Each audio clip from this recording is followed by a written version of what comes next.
Muy buenos días, señores estudiantes, ¿cómo están? Buenos días.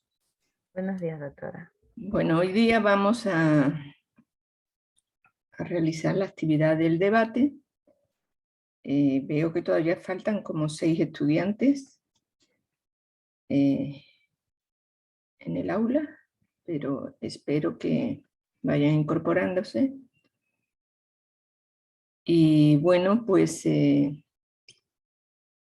con esta actividad terminaríamos, bueno, y con la siguiente actividad que yo hoy día les voy a poner, que es de la investigación sobre violencia, terminaríamos el tema de violencia de género. Y el día jueves yo les voy a explicar buenas prácticas en los servicios de salud, ya para completar el temario y el programa de asignatura. Espero que el primer grupo pues estén todos los componentes para comenzar. Saben ustedes que tienen 35 minutos cada uno de los grupos. Y sin más, pues comencemos el primer grupo, que es machismo y violencia de género. Grupos a favor y en contra. Adelante.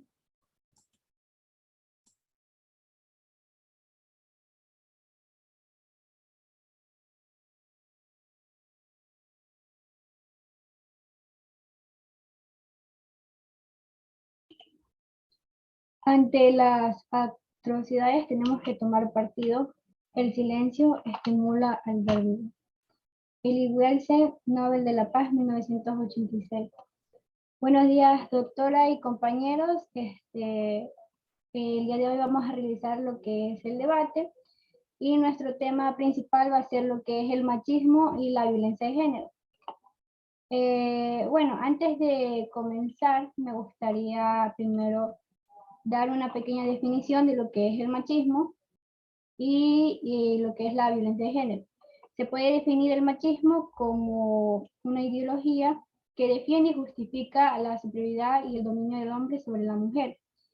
Se va a saltar cualidades masculinas como agresividad, independencia y dominancia, mientras se va a extremizar las cualidades femeninas como una debilidad, dependencia y sumisión. Por otro lado, tenemos la violencia de género, que se refiere a actos dañinos dirigidos contra una persona o un grupo de personas en razón de su género. Este término se utiliza principalmente para subrayar el hecho de que las diferencias estructurales de poder basadas en el género colocan a las mujeres y niñas en riesgo frente a múltiples formas de violencia. Bueno, antes de dar paso a lo que son los ponentes y las personas que van a preguntar, me gustaría mencionar acerca de lo que es las reglas del foro. Entonces, primero es importante que se mantenga el respeto, ya que cada uno va a tener su orden para poder responder las preguntas. También con respecto al tiempo, el tiempo estipulado total para las ponencias va a ser de 10 minutos, es decir, que cada ponente va a tener aproximadamente 2 minutos para argumentar. También en lo que corresponde a las preguntas y respuestas, el tiempo estipulado va a ser de 18 minutos, es decir, que cada persona va a tener 1 minuto para preguntar, 1 minuto para responder, y si es que hay una contrarrespuesta también tendrá 1 minuto. Entonces, en total el tiempo estimado para el foro es de 32 minutos. Bueno, entonces ya con esto ahora sí me gustaría darle el paso a los ponentes, a las ponencias en contra de lo que es el machismo y la violencia de género.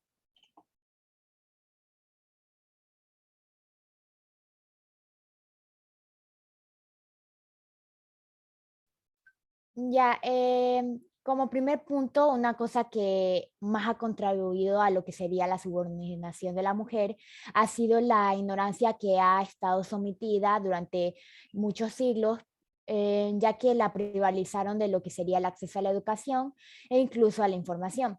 Asistir a las escuelas y a las universidades le estaba totalmente prohibido, y los primeros que se atrevieron a transferir dicha ley fueron objeto de burlas y del desestimulo por parte de compañeros e incluso de sus familiares. Pero aun cuando tuvo acceso a la enseñanza, esta se convirtió en lo que sería un nuevo instrumento de dominación para referirse a un rol de servidumbre. A pesar de sus numerosos logros, el derecho al voto, a la educación superior, a la igualdad ante la ley, partes del mundo, las mujeres siguen soportando toda esa clase de condiciones desestimulantes, ya no tanto por la ley, sino más bien por lo que sería la tradición y las costumbres. En sí, la violencia a la mujer y las niñas es una de las violaciones de los derechos humanos más graves y más toleradas en todo el mundo. Tiene lugar en todas partes, ya sea en espacios urbanos como en el hogar, en el trabajo, en las plazas públicas, los parques, los mercados, las calles, e incluso en los baños o en los transportes públicos. Gracias. Soy Rina Rodríguez.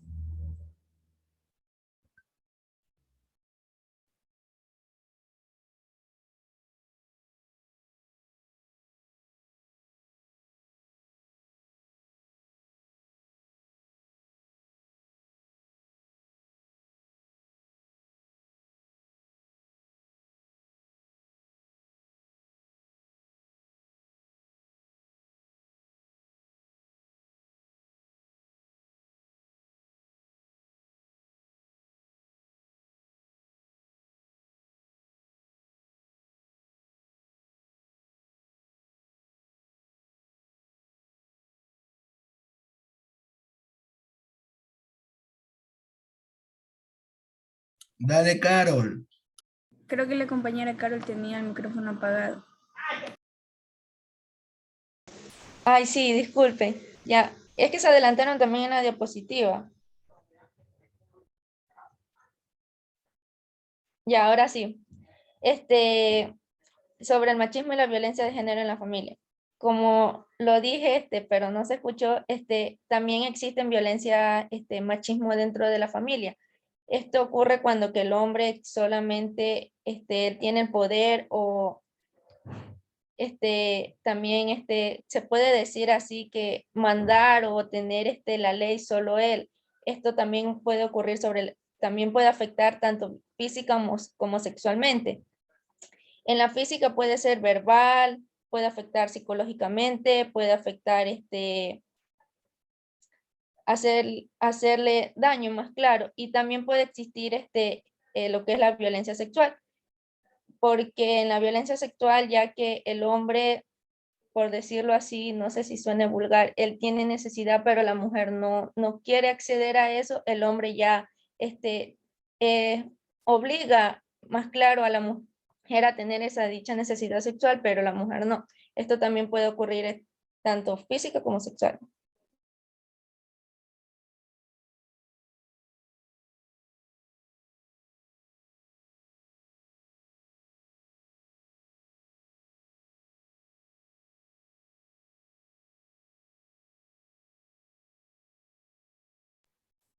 Ella, soy Ignacio Romero, y voy a hablarle acerca de los efectos negativos del machismo y la violencia de género.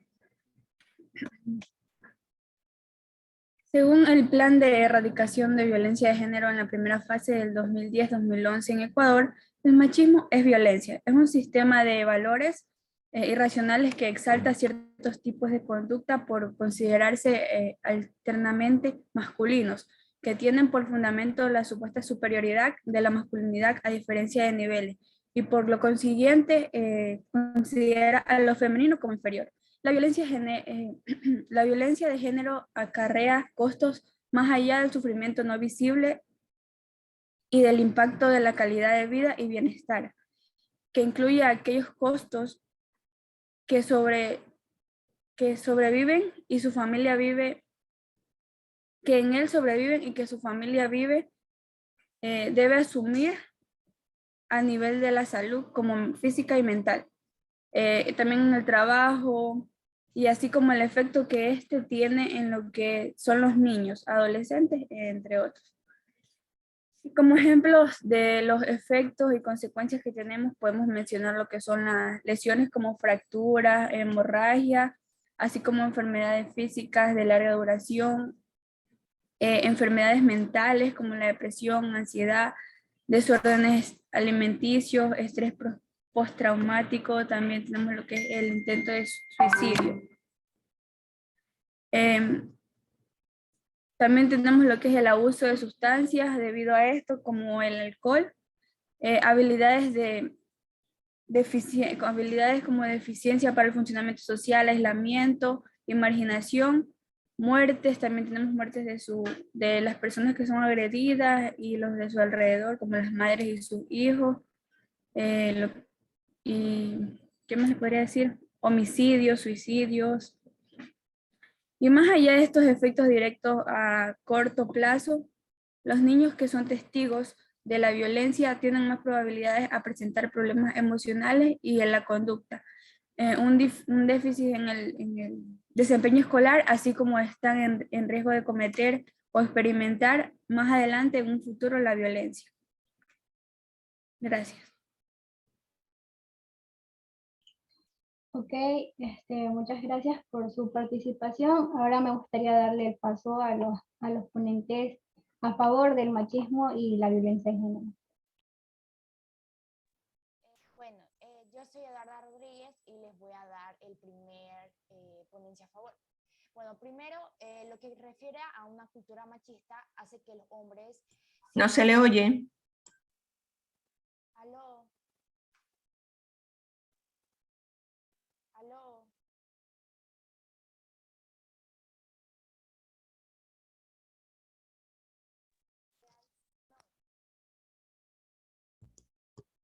Aumenta el volumen de su audio, no se le oye. Aumenta el volumen. Bueno, yo les voy a dar sobre el machismo en Ecuador y cómo las mujeres y la sociedad lo fomentan.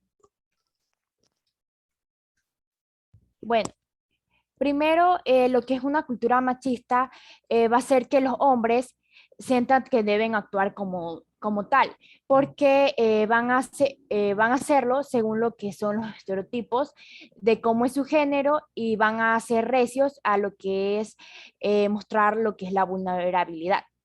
Es decir, se espera que los hombres sean masculinos, lo que implica que deben de ser lo que son autosuficientes, estoicos, valientes, líderes y por consiguiente también trabajadores. Y en todo momento deben evitar lo que son conductas estereotipadas como femeninas, la expresión de sus emociones, la empatía y el cuidado. Lo que quiere decir este párrafo es que la misma sociedad, tanto hombres como mujeres, van a hacer que exista la cultura machista. Si el hombre no actúa como tal, es considerado en términos coloquiales, perdón por la palabra, marica. Algunas personas caen en actos machistas, en gran parte porque van a crecer en lo que es un entorno en la que ha habido lo que es muy poca ideología allá del tradicionalismo. Es por eso que se da lo que es las mujeres y lo que no se da que sus derechos sean reconocidos como cualquier persona, como un ser humano. Lo que quiero dar a entender con mi argumento no es defender sus malas actitudes hacia las mujeres, sino más bien entender cómo estas conductas son fomentadas por la sociedad. Actos tan pequeños como decían los padres, como jugar de muñecas para mujeres, ya crean en el niño, como son más delicadas, que ya sus propios pensamientos. Enfocándonos en el Ecuador, el machismo es fomentado por las mujeres. También porque la mayoría de estas les dan al hombre la oportunidad de ser insultadas, actúan como sumisas y no lo dicen por temor y vergüenza. Gracias. Yo, Anderson Vélez, bueno, un argumento a favor facilitaría la educación de los hijos al estar en casa de la mujer. Aumenta el nivel de vida de la mujer, el que no tenga que trabajar. Permite algunos servicios, utilidades que solo tengan que ser diseñados pensando en el sexo masculino. Disminuye la competitividad entre los sexos. Fomenta matrimonios duraderos porque se va a hacer lo que el hombre diga. Es lo natural. que en las especies uno de los sexos domina al otro.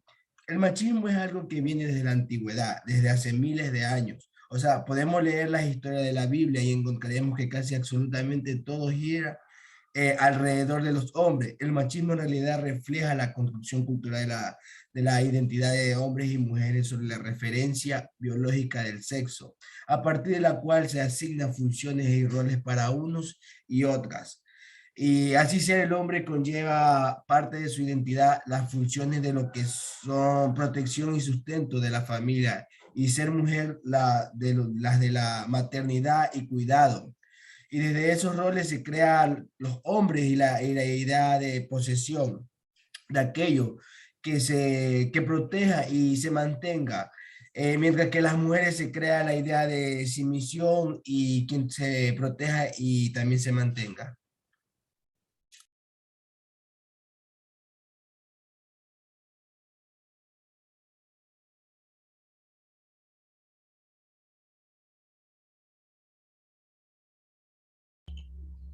Bueno, así podemos finalizar con los argumentos de los ponentes y ahora vamos a comenzar con las rondas de preguntas. Es importante recalcar el tiempo que tienen cada uno para hacer las preguntas, respuestas, y si es que hay una contrarrespuesta también pueden hacerla.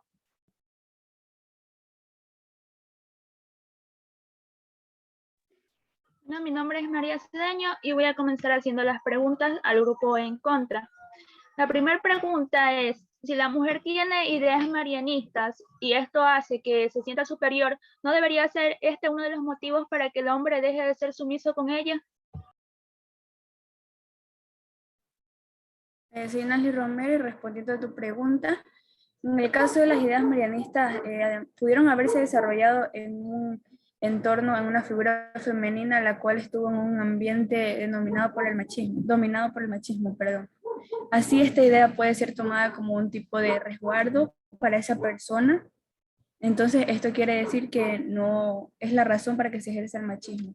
Además, el marianismo solo se toma como una idea que la mujer, para que la mujer se siente superior, pero este no da paso a la violencia como lo hace el machismo. Gracias.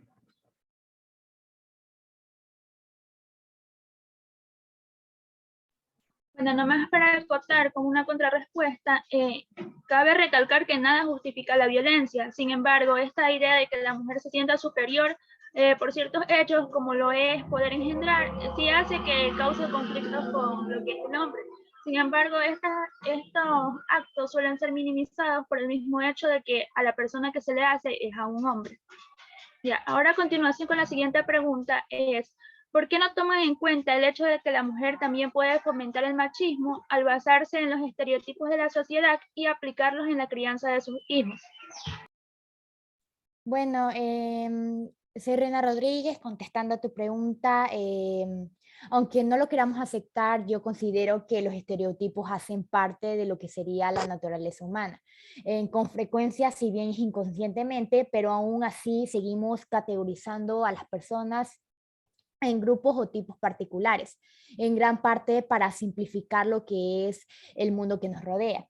En este caso, si una madre tiene todo el derecho de criar a su hijo como ella cree conveniente. Sin embargo, yo considero que a una edad de mayor de 13 años, el hijo o la hija tiene como la capacidad de elegir y decidir si algunos aspectos de su vida están bien o mal y así poder corregirlos.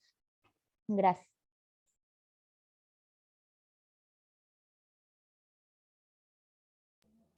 Ahora, como última pregunta, ¿no creen que el hecho de que el hombre se haya criado en un ambiente machista puede ser una justificación para el comportamiento de la persona? Con respecto a esta pregunta, esta persona ya lleva una crianza machista como tal. Es una manera de decir que él aprendió a tener este comportamiento viendo a su progenitor, comportarse de tal manera o enseñándole a ser, a dominar, a tener la razón él, ya por lo que es hombre. Pero no es justificable ya que esta persona se crió en un lugar donde existe el machismo y ya que esto podemos encontrar las razones por la cual esta persona tiene este comportamiento como tal. Gracias. No, bueno, como contrarrespuesta a esto, la mujer debe identificar desde el mínimo acto de violencia para poner un alto, ya que si no pone un alto, el hombre nunca cambiará, ya que pensará que las ideas que tienen y las con las que han sido criados son las correctas, ya que se ha acostumbrado a estos actos. Gracias.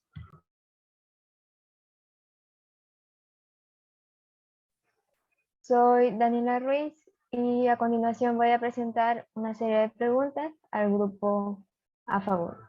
Siendo así, la primera pregunta será, ¿por qué crees que el machismo tiene impactos positivos en la sociedad? Bueno, contestando a tu pregunta, Eduarda Rodríguez, bueno, yo nunca mencioné que el machismo va a tener un impacto positivo en lo que es la sociedad. Lo que yo traté de debatir es que lo que es la única culpa de que siga existiendo machismo no puede ser solo reflejada en ellos, sino que el machismo se va a extender por lo que es la misma sociedad.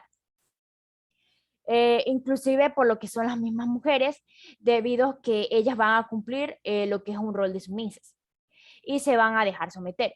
Porque cuando un hombre le grita a la calle a una mujer está mal, pero cuando una mujer lo hace, las personas solo se ríen. Yo soy mujer, pero no es justo solo culpar a los hombres, porque cuando toda una sociedad se sigue imponiendo estas ideas. Bueno, en cuanto a respuesta a lo que me acabas de responder, quisiera aclarar que no es porque se dejan someter en sí, sino que las mujeres que sufren violencia intrafamiliar son manipuladas psicológicamente a lo largo de la relación. Claro está que al principio de la relación el hombre no trata igual a la mujer, sino que ya después de un tiempo, cuando ella ya está básicamente enamorada, que empieza la violencia. Y ahí es que empieza el ciclo vicioso donde la mujer cree que él va a cambiar solo porque él se lo dice, mientras que no es así. Bien, mi segunda pregunta va a ser, ¿cuál es el beneficio de cometer actos que afectan al género femenino, tanto en su integridad física como psicológica? Yo, Anderson Vélez, contestando a tu pregunta, algunas mujeres se sienten bien consigo mismas al agradar a los hombres, ya sea con prepararle la comida, plancharle la ropa, entre otras cosas. Se sienten satisfechas de cumplir su rol y eso no tiene nada de malo, al contrario, nos gusta que nos apapachen, como tal dicen. Bueno, hablo entre ustedes, y se consienten y nos hagan caso en todo lo que lo ordenamos, así no veo ningún efecto de aquel género. Bien, en cuanto a respuesta a lo que me acabas de responder, sí es verdad lo que me estás mencionando, pero la pregunta no se basaba en el punto de vista consensuado de la mujer. Bien, mi tercera pregunta, para finalizar, será ¿por qué el modelo binario heteronormativo hace de la mujer subsidiaria del varón? Bueno, soy Eduarda Rodríguez. Primero, para responder a esta pregunta, el término heteronormativa más bien se utiliza en lo que son situaciones donde se quiere imponer más lo que es lo que es la heterosexualidad, como la única sexualidad que es como, entre comillas, lo que es normal, lo que es natural y lo que es aceptado. Entonces, desde ese concepto, ya sabemos que está equivocado. Y respondiendo a tu pregunta, este modelo en sí se sigue tomando en cuenta entre lo que es la sociedad, que aún sigue manteniendo estas ideas, porque el niño debe actuar como niño, que la niña tiene que vestir de rosa, que los niños no pueden jugar con muñecas, que solo deben jugar con carros. Entonces, ¿quién va a ser el culpable que haya machismo y lo que son estos problemas de identidad de género? La misma sociedad que sigue creyendo y cumpliendo lo que son estas ideas.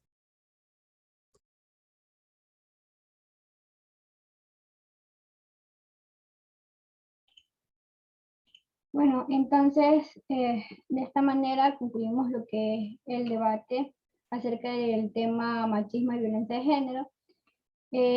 Muchas gracias a todos por su participación. Y para concluir, este foro fue de carácter científico e investigativo. Como vimos, cada estudiante defendió su postura con diferentes argumentos que han sido sustentados por evidencia de calidad. Es importante decir que el debate se creó con el fin de ampliar nuestros conocimientos y también es importante mencionar que la violencia es un fenómeno social que se encuentra en todos los ámbitos de la vida humana. Las violencias de género familiares, las violencias de género y la violencia intrafamiliar en la actualidad sigue siendo un problema de salud pública muy grave a nivel latinoamericano o también a nivel mundial. Por esto es muy importante que si eres víctima de violencia o si conoces a alguien que lo sea, es importante que pidan ayuda y no tengan miedo porque no están solas y cualquiera los puede ayudar, van a sentir el apoyo. Muchas gracias.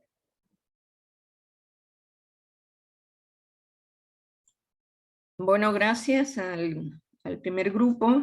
Solo aclararle que alguien dijo que el machismo es una ideología. El machismo no es una ideología, es una actitud y una práctica y un comportamiento.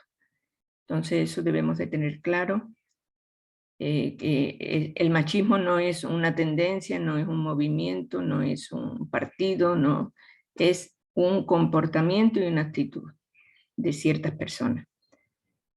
Pueden ser femeninas o masculinas que van, diríamos, afianzándose en la sociedad, en una sociedad patriarcal.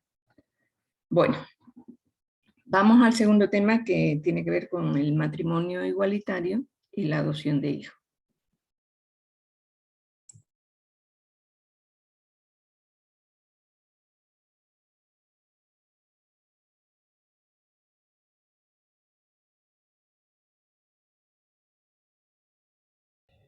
Bueno, muy buenos días a todos.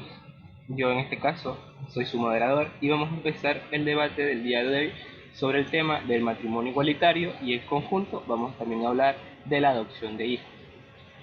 Primeramente vamos a comenzar con lo que es las ponencias, que primero vamos a hablar las ponencias a favor y luego las ponencias en contra. Entonces comenzamos con la primera ponencia a favor, que tenemos el matrimonio igualitario, por Jennifer Palacios. Buenos días, yo les voy a hablar sobre el matrimonio igualitario. El matrimonio igualitario entre personas del mismo sexo también es conocido como matrimonio igualitario, matrimonio homosexual o matrimonio gay. Este es la institución que reconoce legalmente o socialmente un matrimonio formado, ya sea por dos hombres o por dos mujeres, o eventualmente personas de su mismo sexo. Vivimos en un avance histórico de los derechos humanos con la decisión de la Corte Constitucional de aprobar el matrimonio civil igualitario en el país, porque se reivindican las oportunidades de estos grupos vulnerables que han sido discriminados en su lucha permanente por la igualdad, por la protección legal y por la libre decisión. Hace 2 años, el 12 de junio del 2019, la Corte Constitucional aprobó el derecho de matrimonio entre parejas del mismo sexo. Este, a su vez, fue aprobado con 5 votos a favor y 4 en contra. El matrimonio civil igualitario, una vez que se reunió, había un tratamiento de los casos de las parejas de Javier y Efraín. 10 años antes, Pamela Troya inició la lucha por este derecho, quien culminó con la decisión histórica con el más alto tribunal. A su vez, hoy en día, aproximadamente 267 personas del mismo sexo se han casado. En Ecuador únicamente se reconocía lo que es el matrimonio heterosexual y como un elemento menor la protección de la unión de derecho. A partir de hoy es el 5º país sudamericano en el cual las dos personas de su mismo sexo pueden acceder a los derechos y obligaciones de un matrimonio civil. En América Latina ya han aprobado una nueva reforma legal de matrimonio igualitario, países como Argentina, Brasil, Costa Rica, Colombia y Uruguay. Por otro lado, aunque son aprobadas las uniones entre las personas que son de su mismo sexo, En los países, las situaciones no es igual en las relaciones con la conformación de lo que es una familia, en el cual pues algunos lugares permanecen a la negativa ante la adopción de los niños, que son parte de los matrimonios homosexuales. Y todas las personas tienen el derecho a ser felices. Esto implica ser libres e iguales también ante la ley. Las leyes deben ser para todos y no debe importar si alguien es heterosexual o no. Bueno, muy bien, gracias Jennifer Palacios. Entonces, en segundo lugar tenemos a Eric Cedeño con el tema adopción de hijos. Bueno, ahora hablando acerca de este tema, la adopción por parte de parejas del mismo sexo constituyen un cambio del paradigma, ya que los menores puedan hacer parte de una familia y un hogar, incluso si éste está conformado por personas de igual sexo. Eh, Muchas instituciones también coinciden al afirmar que la homosexualidad en sí mismo no puede ser argumento para negar la adopción. Las autoridades, en este caso, se pronunciaron dando paso al matrimonio entre parejas del mismo sexo. Y si esto fue aceptado, de la mano también debería ir el acceso de adopción de niños. Y es un derecho de las personas, por lo tanto su preferencia sexual no debe ser un impedimento. Y se trata de brindar a todo ciudadano los mismos derechos. El elegir de una manera distinta no le suma ni le resta privilegios. Y con respecto también a las opiniones médicas, algunos consideran que lo importante para un correcto crecimiento de los menores no es el sexo de los padres, sino el cariño dado a sus hijos. Y también importantes asociaciones de especialistas como la Asociación Estadounidense de Pediatría y también el Colegio Oficial de Psicología de Madrid eh, se muestran a favor y alegan que lo importante de un hogar es que sirva para las funciones de acomodidad y protección que debe ejercer. Y diversos estudios también científicos al respecto no han demostrado que haya ninguna desventaja ni deterioro en el desarrollo psicológico de los niños o niñas criados por una pareja de hombres o mujeres. Y también hay que destacar que la mayoría de los que se oponen están influenciados por referentes religiosos y de los que están a favor por la visión de una sociedad que se refleja a la realidad. Y también otra asociación, que es la Asociación Canadiense de Psicología, también emitió su postura sobre este tema y cuestionó y concluyó que los hijos nacidos también en familias heterosexuales no presentan diferencias con los hijos de las familias homosexuales en cuanto a su desarrollo psicosocial y su identidad de género.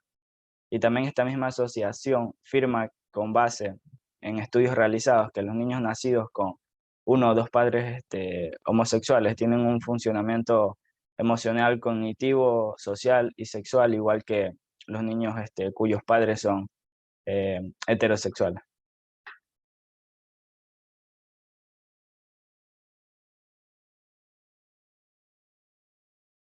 Muy bien, muchas gracias Eric. A continuación tenemos las ponencias y tenemos que son las ponencias en contra y una de ellas sería el matrimonio como una institución jurídica de Melanie Faría. Buen día con todos. De acuerdo a mi posición en contra, voy a hablarles sobre el matrimonio como institución. En un principio, el matrimonio es considerado como una institución porque tiene un contenido fijo que no depende de las partes contratantes, produce también efectos que la simple voluntad no puede por sí sola producir y quienes lo contraen no pueden alterar sus normas o hacerlo terminar arbitrariamente. También fijan los derechos y obligaciones de la consorte y persiguen la finalidad de crear un estado permanente de vida. También en cuanto a la institución matrimonial, desde su origen, está fundada en un concepto naturalista, esencialista del sexo y el género. Se considera como una institución importante porque contribuye a definir la estructura de la sociedad, a crear un lazo de parentesco entre personas que generalmente no son cercanas en línea de sangre y además de todas sus funciones materiales y prácticas, el matrimonio ha servido históricamente para vincular sexo, género, heterosexualidad y naturaleza. En sí, basándonos en el concepto de matrimonio que tenemos en nuestra Constitución vigente del 2008, en su artículo 67 define que el matrimonio es la unión entre hombre y mujer. Se fundará en el libre consentimiento de las personas contrayentes y en la igualdad de sus derechos, obligaciones y capacidad legal. Asimismo, el Código Civil en su artículo 81 nos dice que el matrimonio es un contrato solemne por el cual un hombre y una mujer se unen con el fin de vivir juntos, procrear y auxiliarse mutuamente. Entonces, en base a estos conceptos, se puede deducir que el fin fundamental del matrimonio se va a relacionar con lo natural, que es la reproducción, siendo esto netamente biológico y trae como consecuencia la perpetuación de la especie, dándole eso como característica primordial. Algunos autores también expresan que la aprobación del matrimonio igualitario en Ecuador, como ya hablamos anteriormente, tiende a perder la justicia familiar, dejando en riesgo la procreación natural y los principios y valores de la familia. También se hace un hincapié en que la revolución en orden heterosexista continúa abriendo caminos y con el tiempo este va perdiendo su sentido.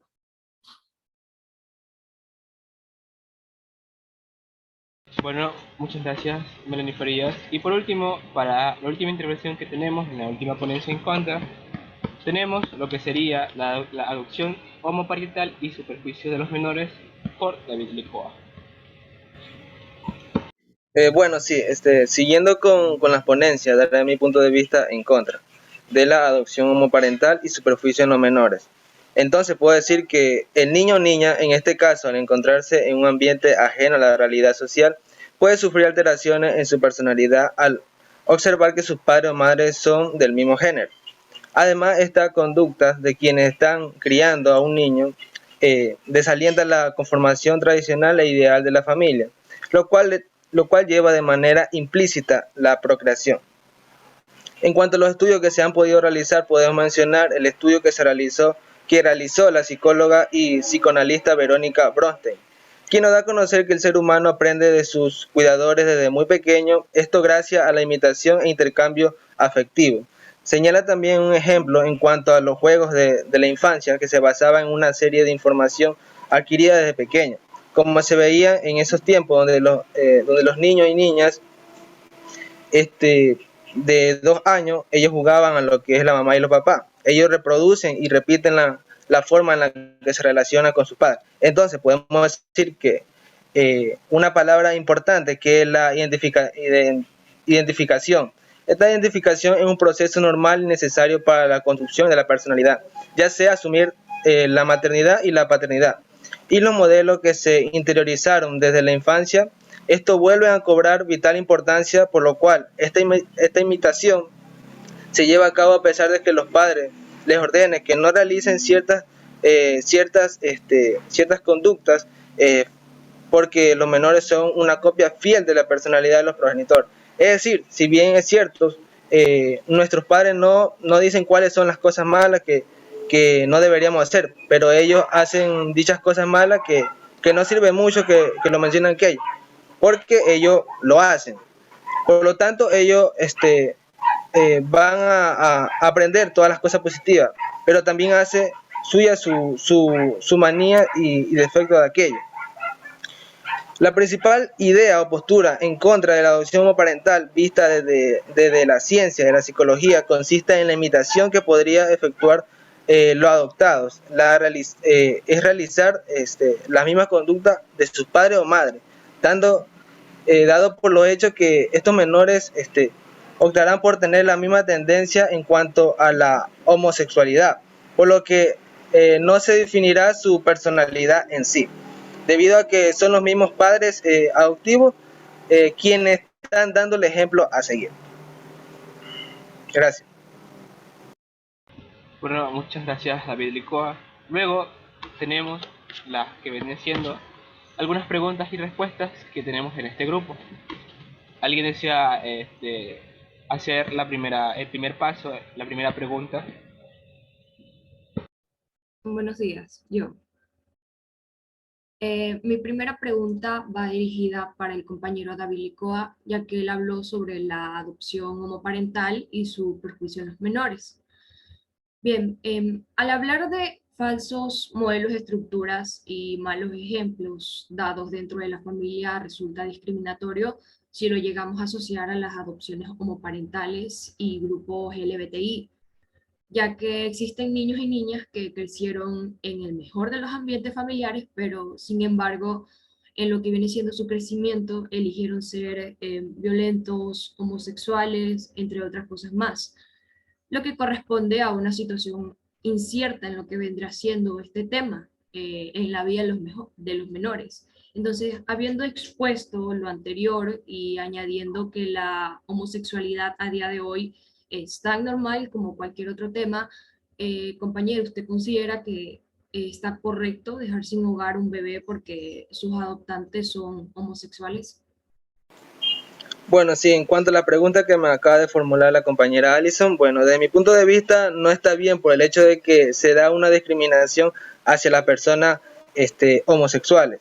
Y más allá de los derechos que nos mencionan el porqué, podemos decir que cuando sucede este caso donde el dueño de un orfanato se niega a dar una adopción a un bebé, por el simple hecho de que la pareja sea homosexual, más allá de que está cometiendo una violación de derechos, toca pensar en el niño, ya que tiene ese anhelo de formar una familia que le brinde ese cariño que le hace falta. Se pierde esa oportunidad de que el niño sea criado con mucho cariño con padres que sí lo iban a cuidar y no con padres que probablemente puede que lo iban a maltratar. Y por lo tanto, podemos mencionar que en un derecho muy importante que nos dice que el derecho a tener una familia no tiene género, no es un derecho de exclusividad para personas homosexuales. La familia y su estructura han evolucionado a través del tiempo y hoy en día se encuentran múltiples tipos de ellas, como la tolerancia y el respeto hacia lo que es la diversidad. Esto hará que los pueblos libres de desigualdad y discriminaciones en cuanto a la adopción esté un derecho de especial importancia para niños y niñas y también para adolescentes que buscan tener un espacio en la sociedad, así como para personas que tienen una orientación sexual distinta a la heterosexualidad. Por lo tanto, ahí puedo mencionar que hay estudios que brindan cifras sobre la adopción en niños y niñas que se dan más en parejas homosexuales. Y son ellos quienes los crían desde pequeños y esto nos da a conocer de que ellos tienen ese anhelo de formar una familia y nadie le puede quitar ese derecho a formar su hogar.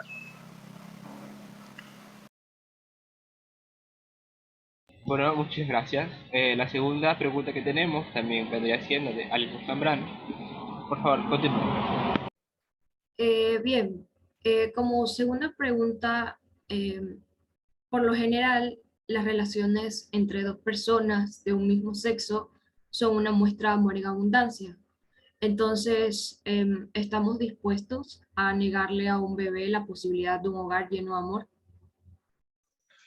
Bueno, soy Andrea Intriago y respondiendo a tu pregunta, claro que no le vamos a negar un hogar lleno de amor, pero el hogar que realmente se forma es con un padre y una madre. El amor de los padres es el amor más puro e incondicional, el cual crea una buena conexión que durará toda la vida. Cuando los niños crecen, ellos pueden entender el significado del amor. En cambio, si sus padres fueran homosexuales, sería muy distinto, ya que el niño, en el momento que vaya creciendo, se daría cuenta que sus padres no serán iguales que los de sus amigos o compañeros. Y es ahí cuando ellos se sentirán mal, por lo que van a tener un bajo autoestima, un bajo rendimiento académico, una menos comunicación con sus padres y va a tener problemas psicológicos y de comportamiento. Entonces ahí serán discriminados porque sus padres no son del mismo género.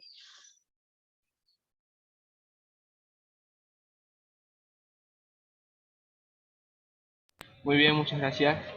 Y por último, las últimas preguntas a favor que tenemos es de Daniela para Melanie Farías. Antes de pasar a la siguiente pregunta, disculpa, me gustaría responder o hacer una contrarrespuesta a lo que ella me dijo, si es permitido, claro. Sí, correctamente, continúa. Bien, muchas gracias. ¿Consideras que el amor de un hombre y una mujer es más puro que el de los homosexuales? Mira, Es muy probable que puede llegar a aparecer un dilema porque te pongo un ejemplo, como lo mencionaba el compañero Eric, hay quienes se criaron en un ambiente familiar bueno, sin embargo, desearon a medida que fueron creciendo ser homosexuales. A pesar de que sus padres fueran personas totalmente heterosexuales, hoy en día nosotros conocemos o se dice mucho esa frase que cuando sea grande él elegirá lo que quiera hacer, ¿no? ¿Verdad? Entonces es probable que así sea y asimismo también que no. Y mira, sí es muy importante fomentar esta educación al querer ser lo que quiera ser. Y mira, la discriminación no se va a acabar, va a seguir, va a continuar por un largo tiempo y no estoy a favor de que le pase eso a nadie, pero eso se puede superar. Lo importante aquí es que puedas ser valiente, puedas ser sincero, orgulloso y sobre todo feliz con lo que eres, más no con lo que aparenta ser, sin esconderse de nada ni de nadie. Entonces, estamos de acuerdo, todos estamos de acuerdo que merecemos felicidad, transparencia y muchísimo más amor, respeto e igualdad en la vida, porque recordemos esta fase y es que amor es amor. Muchas gracias. Mi nombre es Daniela Salazar y yo voy a realizar la siguiente pregunta estando a favor del matrimonio igualitario y adopción de hijos. Entonces, mi pregunta es la siguiente. ¿Considera que existe una vulneración a los derechos de igualdad y no discriminación hacia las parejas homosexuales? En este caso, al limitar la adopción únicamente por su orientación sexual. Bueno, buen día. Generalmente sí es considerado como una vulneración a los derechos de igualdad, pero se tiene que tomar en cuenta en sí el verdadero sentido de la adopción. El verdadero propósito de la adopción es la protección de los menores y el Estado es el encargado de regular y propiciar el mejor ambiente de este niño. De acuerdo con eso, por eso se hace referencia a que el niño tenga también el derecho de poder crecer en un ambiente con un padre y una madre. Algo fundamental que cabe recalcar es que los derechos de los niños deben prevalecer sobre los derechos del adoptante, tal como nos indica el artículo 21 de la Convención sobre los Derechos de los Niños. Los estados parte que reconocen o permiten el sistema de adopción cuidarán del interés superior del niño, que sea la consideración primordial. Entonces nos está afirmando de nuevo que los intereses del niño deben prevalecer para tomar las decisiones con respecto a la adopción. Tomando en cuenta esto, se podría decir que no se puede dejar en manos de grupos colectivos minoritarios esta adopción. De manera constante, este debate en torno a este tema quiere concentrar los derechos de los adoptantes en vez de los adoptados. Entonces se les está brindando una mayor superioridad a lo que es la comunidad y los niños son tomados como referencia, pero en menor posición.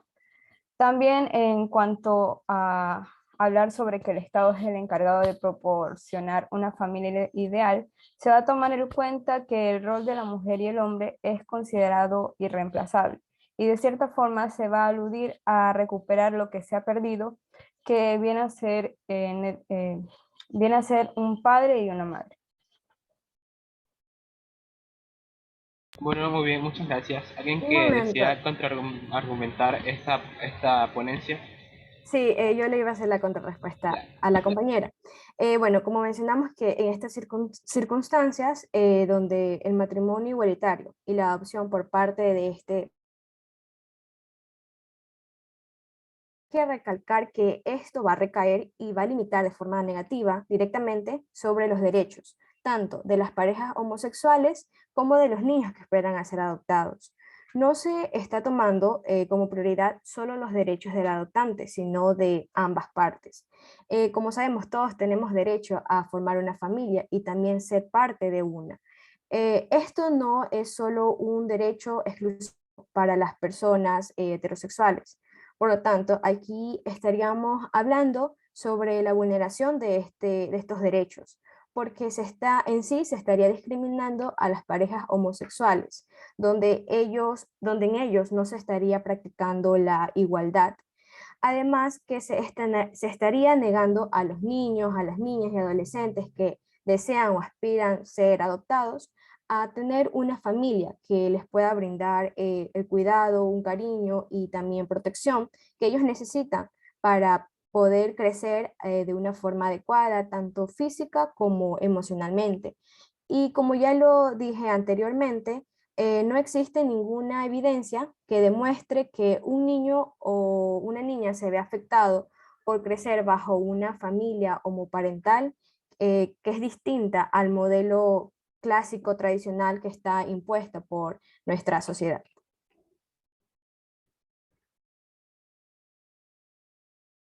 Bueno, muchas gracias. Si alguien no desea argumentar más, continuamos con las siguientes preguntas, que serían preguntas en el grupo en contra. Comenzando con la primera pregunta de Andrés Tiago. Bueno, en base a lo que viene siendo el matrimonio de institución, se puede deducir que el fin fundamental del matrimonio se relaciona con lo natural en tal caso. Se interpreta que el matrimonio es la unión de un hombre y una mujer. Entonces, ¿por qué se va a aceptar el matrimonio igualitario? Bien, aquí ya entraríamos como un poco más a lo religioso. El matrimonio entre hombre y mujer es una concepción. Entonces, al ser una concepción, es tomada más bien de la Biblia, o mejor dicho, la religión católica. Entonces, hay que aceptar el matrimonio igualitario porque, como lo dice nuestra CRE, en su artículo 1, pues nuestro Estado es un Estado laico, y esa misma laicidad pregona el ser distante netamente de lo que vienen siendo las confesiones religiosas. Respondiéndote a lo que tú me dices, claro que es algo religioso, pero si bien es cierto, la Corte Constitucional aprobó el derecho de matrimonio igualitario con 5 a favor y 4 en contra, y varias veces fue que hicieron la votación, y prácticamente solo ganó con un voto. Eso quiere decir que la mitad no estaba de acuerdo con el matrimonio igualitario. Bien, respondiendo a eso, es que, mira, son leyes muy controversiales, y también podría, por ejemplo, hablarse asimismo sobre la despenalización del aborto. Esta misma ley también fue debatida asimismo como el matrimonio igualitario en la Corte Constitucional de Justicia. Y asimismo, pues ganó por 1 o 2 votos. Por eso te digo que es muy controversial, porque mira, y está bien, de estos 9 jueces que tú me mencionas, 4 actuaron de acuerdo a lo que dice la ley, o más bien de acuerdo a la lógica. Entonces, recalcando en este punto que el máximo organismo constitucional del Ecuador respaldó el matrimonio igualitario, o sea, el matrimonio entre personas del mismo sexo, en una votación que podría llegar a ser considerada histórica en el país.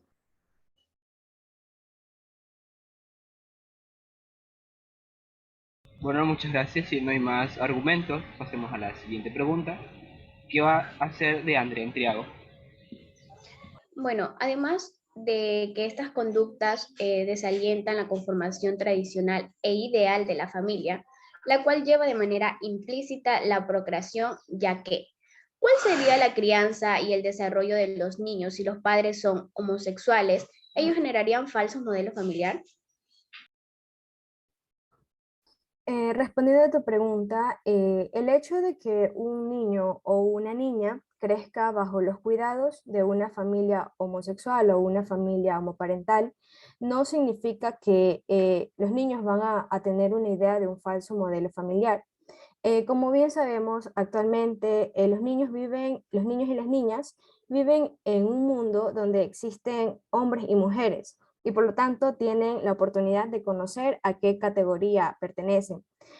También hay que tomar en cuenta que en la actualidad no existe como un modelo familiar ideal, puesto que, como sabemos, existen numerosas familias que están compuestos por hijos con padres o madres solteras, padres divorciados, abuelos, tíos, entre otros ejemplos. Entonces, esto estaría también alejado al modelo clásico tradicional que está instaurado por nuestra sociedad. Y estos niños que han crecido bajo estos distintos modelos familiares no se han visto afectados de manera negativa en lo que es su desarrollo emocional y o sexual. Es decir, que el concepto de familia ha evolucionado con los años. Entonces, esto a su vez al acceso al derecho de adopción.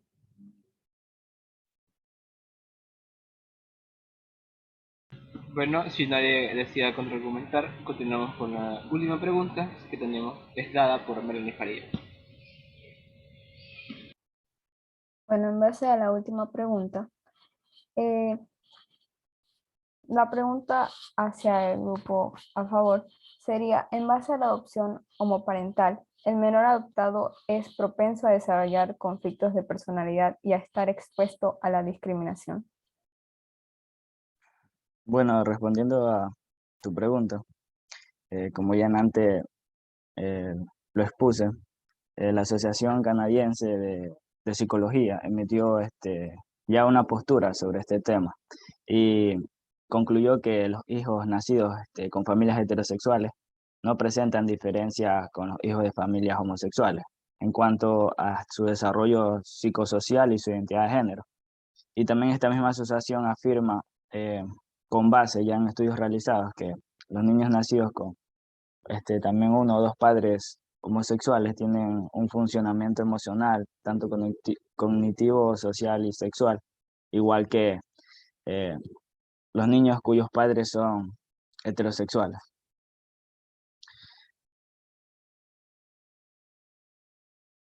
Bueno, muchas gracias. Si nadie desea aportar ni contraargumentar esta respuesta, vamos a continuar con el último tema, que vendría siendo las conclusiones. Que bueno, yo les voy a dar la conclusión, que en parte sabemos, como ya han dicho mis compañeros, nuestra sociedad posee su propia política interna, sus propias desigualdades y sus formas de opresión específicas. Ya les había comentado a los compañeros, algunas religiones, algunas ponencias morales, porque al igual que va a ocurrir con otros aspectos de la conducta humana, las formas institucionales concretas de sexualidad en cualquier momento y lugar son productos de la propia actividad humana. Y entonces, como están dados por los productos de la actividad humana, están también imbuidas totalmente hacia la política. El caso vendría siendo de esto sería el matrimonio igualitario. Que doy un ejemplo, que algunos estados, no todos, van a apoyar ciertos movimientos, uno es el matrimonio igualitario, el feminismo, etc. Pero no ayudan de una manera concreta, pero están ahí a que, por ejemplo, aprueben el matrimonio igualitario. Ecuador ya lo hizo, pero algunas de estas propuestas son casi mayoritariamente olvidadas, y como aquellos partidos políticos que recién están empezando dan cierto apoyo a este matrimonio igualitario, pero al final estas propuestas van a ser olvidadas en el principio. Y bueno, ya también tratándose de la adopción de los hijos, vamos a saber que la adopción sexual o de identidad de género no es una condición determinante para definir la idoneidad de las personas para adoptar. Lo contrario, se va a deber estudiar cada caso en concreto en favor de poder garantizar la adopción que responda al interés del menor. Eso es importante, teniendo en cuenta las características de cada individuo y de cada potencial familiar adoptante. Y bueno, sabemos que actualmente la adopción de un hijo, ya sea de una persona ya gay, que sea un matrimonio igualitario, más por así decirlo, sabemos que al igual que las personas normales, sabemos que es muy difícil adoptar niños actualmente, ya que para una adopción como tal se van a demorar hasta incluso varios años para poder analizar y estudiar la competencia de los padres que van a adoptar al hijo.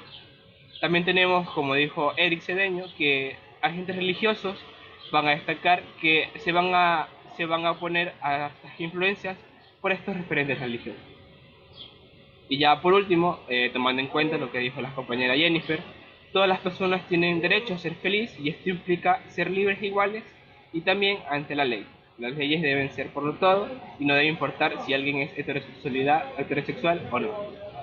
Muchísimas gracias. Esto ha sido el fin del debate. Esperemos que le haya gustado. Muchas gracias.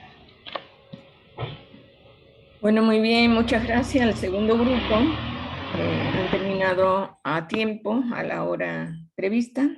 Y pasamos al tercer grupo, lo que tiene que ver con la despenalización del aborto en caso de violación de menores de 15 años.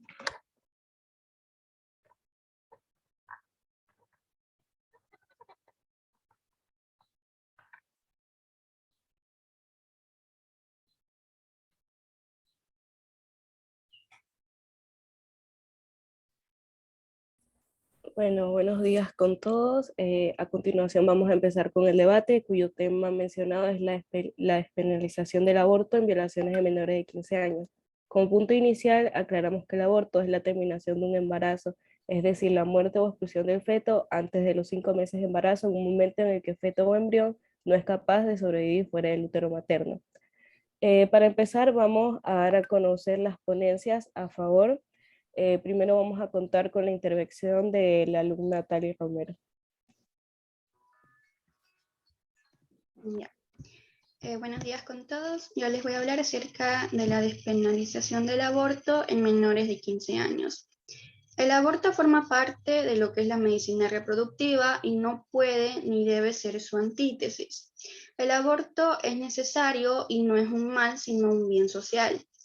El embarazo forzado, la penalización del aborto por violación y la negativa de brindar asistencia, ya sea a niñas, adolescentes y mujeres en dichas condiciones, lo que hace es vulnerar sus derechos y pueden constituir una forma de tortura o de trato cruel, inhumano o degradante. La imposición de una sanción penal no evita que las mujeres violadas aborten. No existen evidencias reales ni objetivas de que la criminalización de esta conducta constituya una medida persuasiva. Al contrario, la medida lo que hace es promover que se realice por parte de muchas mujeres en lo que es la clandestinidad y con procedimientos de altos riesgos que ponen en peligro tanto su salud como su vida. Las principales víctimas de violación en este país son justamente las menores de 14 años y generalmente son violadores las personas de su entorno familiar. En el 2020, según algunos datos de la INEC, hubieron alrededor de 1.631 menores de 14 años cuyo embarazo resultó en parto, considerado que según el COI, que es el Código Orgánico Penal, es considerado producto de violación. Y también hubo aproximadamente 3.269 adolescentes de 15 años cuyo embarazo resultó en parto. Conociendo que son menores de edad que no están preparadas ni física ni mentalmente para gestar, el aborto se vuelve una medida sumamente necesaria para evitar el embarazo y la maternidad no deseada. Ahora, con respecto al aborto en la sociedad, tenemos lo siguiente. Una sociedad democrática no puede definirse como tal si una mujer no es libre de decidir su futuro reproductivo y cuándo quiere ser madre. La búsqueda de la igualdad de género se basa en lo que es la igualdad de oportunidades también. La maternidad forzada y aún la deseada desequilibran esta ecuación. Para que la mujer pueda desempeñarse en lo que es su vida pública y no sea confinada a los cuidados del hogar y la maternidad, es necesario que el aborto sea legal, seguro y gratuito. Por ello, consideramos el aborto como un bien social. Ahora, la despenalización del aborto no obliga a todas a abortar. La penalización sí obliga a todas a ser madres, sin importar la edad o la causa de ese embarazo. En el Ecuador, desde el 28 de abril del 2021, el aborto por causa de violación está despenalizado. Sin embargo, se sigue solicitando al Estado una ley la cual defienda dicha despenalización, misma que se encuentra en debate y próxima votación, de forma que los artículos hacen referencia al aborto para que la COI sean reformados. A continuación, mi compañera. Bueno, una vez de haber escuchado la ponencia de Tali, ahora vamos a proseguir con la segunda, que estaría a cargo de Lizzy Palacios. Por supuesto, muchas gracias compañera. Y a ver, ok, para seguir hablando acerca de la misma, hay que tomar en cuenta varios aspectos. Y bueno, vamos a hablar un poquito aspecto de lo que es lo económico, ¿no? Según lo que son los fondos de población de las Naciones Unidas, Ecuador está perdiendo 443 millones de dólares debido a embarazos no deseados. Además, que el país gasta aproximadamente cerca de 5 millones por año en brindar lo que es la atención a complicaciones relacionadas con abortos inseguros. Un aborto no pudible tiene un costo para el Estado de 160 dólares, mientras que atender las consecuencias de un aborto inseguro le está costando alrededor al Estado 232. Entonces, desde ahí podemos ver la gran diferencia que hay entre lo que sería lo más conveniente, inclusive en lo económico. Respecto a las complicaciones, las complicaciones del aborto son escasas cuando se conlleva a cabo un profesional de la salud formado en un hospital o ya sea también en una clínica. Además, existe menos complicaciones después de un aborto que después de un parto a término, ¿no? Las complicaciones son graves en menos del 1% de las mujeres que sufren un aborto, mientras que la muerte después de un aborto es muy poco frecuente. Alrededor de cada 1.000.000 de mujeres que se someten a un aborto mueren, en comparación con las que están cerca de 140 mujeres de cada 1.000.000 que mueren al dar a luz a un bebé al término. Una mujer o una niña violada debería recibir atención médica oportuna, gratuita y segura en todo lo que es el territorio nacional. El problema es que el Estado no garantiza eso y por ende las obliga a mantener el embarazo que no desean y por ende también está poniendo en riesgo su vida porque un parto tiene más probabilidades de terminar en una complicación que un aborto. Ahora bien, hablando un poquito acerca de la salud mental y de lo que es el embarazo por violación. Las madres adolescentes tienen una prevalencia mucho más alta de trastornos psiquiátricos que las madres mayores de 21 años. Cerca de del 40% de las madres jóvenes también tienen más de un problema de salud mental que por lo general incluyen lo que es la depresión, ansiedad e hiperactividad. Las madres jóvenes, además de afrontar una maternidad para la que probablemente no están preparadas, que es lo más seguro, deben lidiar simultáneamente con problemas adicionales a la frecuencia de lo que es la depresión posparto. Y ahora bien, la mayoría de las mujeres no tienen problemas psicológicos después de un aborto. Sin embargo, algunos problemas surgen con más frecuencia en mujeres que al feto o que cuentan con lo que es al feto o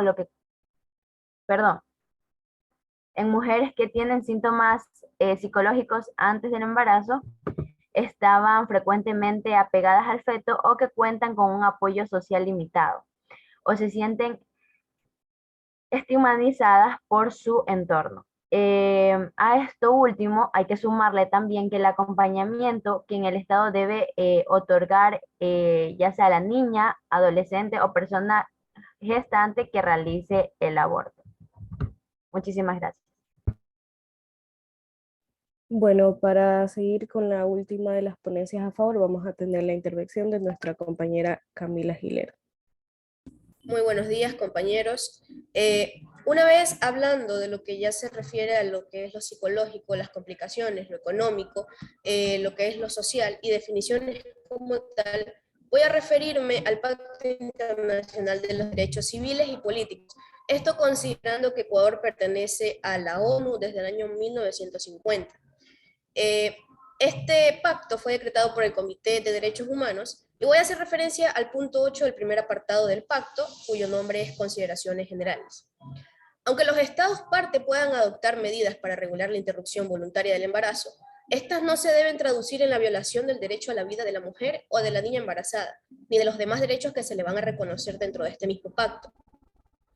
Por lo tanto, las restricciones a la capacidad de las mujeres o las niñas de recurrir al aborto no deben, entre otras cosas, poner en peligro su vida ni someterlas a dolores o sufrimientos físicos o mentales, de manera que se viole el artículo 7 del pacto. Asimismo, no debe suponer una discriminación contra ellas o una injerencia arbitraria en su vida privada. Los estados parte deben proporcionar un acceso seguro, legal y efectivo al aborto cuando la vida y la salud de la mujer o de la niña embarazada corran peligro, o cuando llevar el embarazo a término causaría dolores o sufrimientos considerables a la mujer o a la niña embarazada. Esto especialmente si el embarazo es consecuencia de una violación o del incesto o si no es viable. Además, Los estados parte no pueden regular el embarazo o el aborto en todos los demás supuestos de manera contraria a su deber de velar porque las mujeres y niñas no tengan que recurrir a abortos peligrosos. Deberían revisar en consecuencia la legislación pertinente.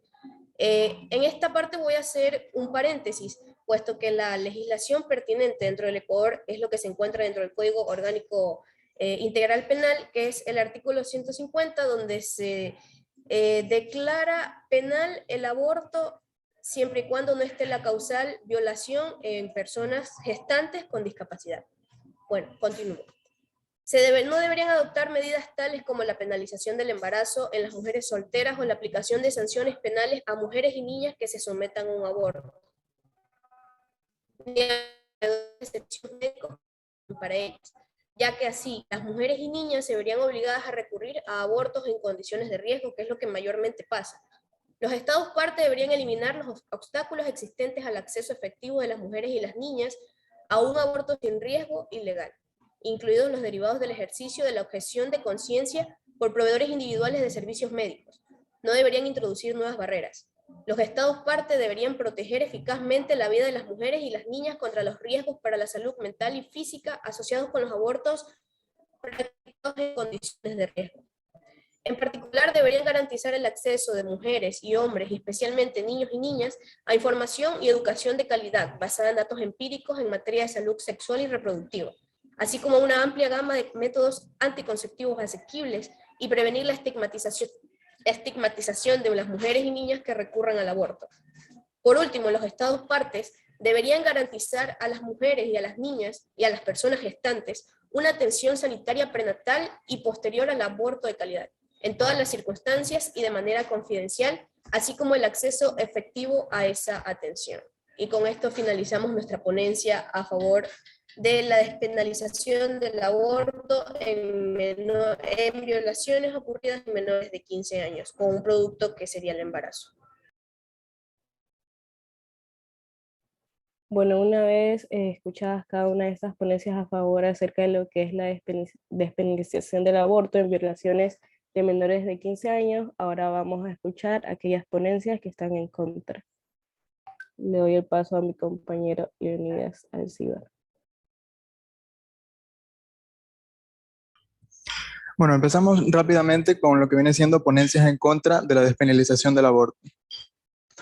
Empezamos primero determinando que existen varios aspectos sobre los cuales nosotros podemos determinar ponencias en contra de la despenalización del aborto. Pueden ser políticos, económicos, sociales, biológicos, filosóficos, morales, etc. Sin embargo, por cuestiones de tiempo, nos vamos a centrar ahora mismo concretamente en lo que viene siendo aspectos políticos. Pues evidentemente empezamos con, de primera mano, de manga, digamos, el artículo 45 de nuestra Constitución, de nuestra Carta Magna, donde indica que los niños y adolescentes gozarán de los derechos comunes del ser humano, y también dice que el Estado va a reconocer y garantizar la vida, incluido el cuidado y protección desde la concepción.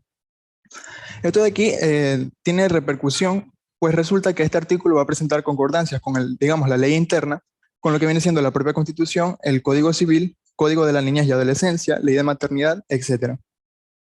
Es más, concretamente en el Código de la Niñez y Adolescencia tenemos el artículo 2, el cual textualmente indica que los sujetos protegidos, indica que las normas del presente código son aplicables a todo ser humano desde su concepción hasta que cumple 18 años de edad. Por tanto, también vamos a tener que la Constitución va a estar, lo que acaba de nombrar, va a tener un respaldo de pactos internacionales que van a tener un alcance constitucional, como pueden ser la Declaración Universal de los Derechos Humanos, el Pacto Internacional de los Derechos Civiles y Políticos, que mismo citó mi contertulia, Pacto Internacional sobre la Convención sobre los Derechos del Niño, etc. Por tanto, empezando desde allí, todo acto que intente hacer que del aborto como algo legal o como algo despenalizado va a tener una raíz inconstitucional, empezando desde ahí. Poniéndonos más específicos, vamos a tener ponencias en contra del proyecto de ley sobre la interrupción voluntaria del embarazo. Esto de aquí es importante recalcar porque como la misma ponente, Tali Romero, si mal no recuerdo, indicó que ley sobre interrupción y voluntaria del embarazo. Sin embargo, como bien empezó la moderadora, indicó que el embarazo no es la interrupción voluntaria, porque así decirlo de esta manera suena bonito. Decir interrupción voluntaria del embarazo es más bonito que decir lo que verdaderamente es, que vendría a ser la muerte del niño por nacer. Pero bueno, más adelante veremos más a profundidad este tema. Seguimos, para esta parte vamos a tomar dos extractos puntuales y textuales de este proyecto de ley, a partir del cual podremos arribar a varias conclusiones. Tenemos textualmente: en ningún caso se podrá penalizar la interrupción voluntaria del embarazo por el hecho de que no existe una sentencia condenatoria ejecutoriada. Esto es importante. Más adelante dice que en cambio debe considerarse otras opciones como una denuncia penal, un examen médico o una declaración jurada. Por favor, tomen en cuenta esto que les estoy diciendo. Y más adelante indica también, textualmente: las niñas y adolescentes podrán consentir en su forma autónoma respecto a someterse a la interrupción voluntaria del embarazo. Su representante legal podrá, es decir, no debe, no necesita, sino que podrá, no necesariamente tiene que estar, acompañar a la niña o adolescente en la adopción de su decisión. Y más adelante dice que en cambio podrá acompañarla cualquier otra persona que ejerza formal o informalmente roles de cuidado respecto a ella. Entonces desde aquí, con las palabras podrá, vemos que no hay derecho a, digamos, no se puede interpretar. Textualmente dice que podrá o no podrá. Es decir, es una ley, un proyecto de ley que tiene muchos huecos. Se relaciona con las conclusiones, puesto que tenemos que, a partir de las dos citas textuales, podemos concluir que el hecho de que la violación deba tomarse como verdadera sin que exista una sentencia condenatoria ejecutoriada, sino que simples mecanismos como una denuncia, que uno luego puede quitarla, o una declaración jurada, que simplemente es decir, yo juro, permite que cualquier mujer, pese a no haber sido víctima de una violación, pueda acceder a este servicio, además de que puede resultar beneficioso para el violador, puesto que no sufrirá consecuencia alguna tras su delito. Segundo, tenemos que el que no sea necesario contar con el permiso de los padres de familia riñe con la patria potestad y con la incapacidad relativa o absoluta de niñas y adolescentes, porque son niñas a las cuales le estamos dando una decisión muy grande y que los tomen de manera individual. Y el mismo violador podría ser aquel quien lleve a la víctima a realizarse el aborto, eliminando una prueba del delito. Por tanto, se establece claramente impunidad y complicidad con el violador. Y no necesariamente violador en este caso, sino que también podría ser, digamos, podría ser un interés amoroso o la persona que haya participado en el proceso del embarazo, puesto que textualmente, cito, había indicado que puede ser una persona que ejerza formal o informalmente roles de cuidado. Entonces, como vemos, es una ley que contiene, un proyecto de ley que contiene muchos huecos. Tenemos también que se está abordando de manera errónea el tema en cuestión, puesto que el delito es la violación, más no el embarazo. Evidentemente, un aborto no desviola, no se salda tampoco una injusticia con otra injusticia. Si bien lo aberrante viene a ser la violación, aberrante también es matar a otro ser humano. Entonces, por tanto, una justicia no sana otra injusticia. Además de que resulta curioso porque habían dicho algo sobre que la madre, que el embarazo, un embarazo no deseado, que no quiere ser madre. Pues resulta que la persona embarazada ya es madre, no es un potencial, es un actual, ya es madre. Lo único que cambia es que va a ser madre de un hijo muerto que ella misma mató, es decir, un acto filicida. A partir de eso quería realizar una pequeña reflexión, que si bien me he basado en la ley propia del Ecuador y con pactos internacionales, no deberíamos tener por asimilado que una vida es digna, una vida humana es digna por el hecho de que una ley me lo diga. ¿Por qué? Porque así como la ley hoy día me da el derecho, mañana me lo puede quitar. Por ejemplo, estados de excepción. Entonces, por tanto, deberíamos tener racionalizado que una vida humana es digna no porque una ley me lo diga, sino por el hecho de ser humana. Además de que esto se relaciona con el hecho de que sin la vida no hay derechos. ¿Por qué? Porque los derechos a la salud, a la educación, a la alimentación son en vano cuando no existe la vida. Entonces, atentar contra la vida, que vendría a ser el derecho fundamental, es en vano. Sin vida no hay derechos. Esto se relaciona con el texto del juramento hipocrático, que vendría a ser el fundamento ético de medicina, que es lo que estamos estudiando propiamente, en el cual, cito textualmente, indica que me abstendré de aplicar a las mujeres pesarios abortivos. Es decir, nuestra propia ética como médicos nos impide llevar a cabo estos procedimientos.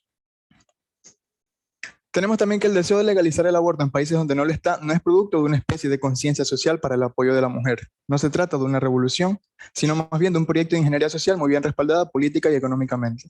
Por factores de tiempo no puedo extenderme mucho más en este tema, en el documento que se realizó lo explico mejor, pero resumiendo tenemos que la IPPF, en este caso la International Planned Parenthood, para el 2016 contaba con 46.000 clínicas abortistas. Para ese año existían 33.900 establecimientos de McDonald's. Entonces, para que nos podamos hacer una idea de cómo viene a ser este negocio del aborto, el cual no es barato.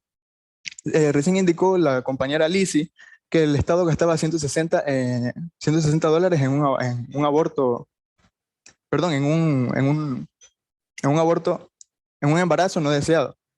pero $160. En cambio, contrastando con lo que cuesta un aborto, tenemos que el precio va desde 450 hasta 1500 según los propios datos que nos brinda la IPPF. Entonces, evidentemente, sale muchísimo más caro realizar un aborto. Que asimismo indicaron que va a ser seguro, legal y gratuito. Nunca es seguro. El legal vimos que resulta ser inconstitucional, y gratuito no es gratuito, sino que se paga con los impuestos de nosotros, los ciudadanos. Lamento poner estas imágenes que pueden ser un poco fuertes, pero se relaciona con lo anterior, puesto que resulta que la IPPF y varias clínicas abortistas estuvieron en, digamos que en una especie de agujero, digamos en un punto blanco, porque se habían dado sospechas de venta de órganos de fetos, productos de un aborto. Además, la propia ley que la acabé de comentar nunca indica un procedimiento después al aborto. Entonces, por tanto, no se indica qué se haría con los desechos, por decirlo de esta manera, cuando no son desechos, en realidad es un ser humano muerto. Entonces, por tanto, ese es otro hueco que mantiene este proyecto de ley. ¿Y por qué? Se dice bonito decir interrupción del embarazo y no decir como lo que verdaderamente es, sino que es como la muerte de seres humanos. Porque resulta que el aborto es el único producto del mercado del cual no se puede mostrar imágenes. Y hablando de actualidad del aborto en Ecuador, justamente tenemos que mi compañera Gilera ayer me indicó que el artículo 19 se había aprobado de este proyecto de ley, donde tenemos, asimismo, textualmente indica decisión libre y voluntaria de interrumpir el embarazo. Entonces, como vemos, están maquillando lo que el aborto como lo que verdaderamente es. ¿Sí? Esto se conoce como un sofisma semántico. Básicamente mentira a partir de la propia definición de las palabras, donde dice que una mujer de mayor de 18 años va a tener una gestación, un chance, digamos, de abortar de hasta 28 semanas y sin plazo para niñas, adolescentes y menores de 18 años.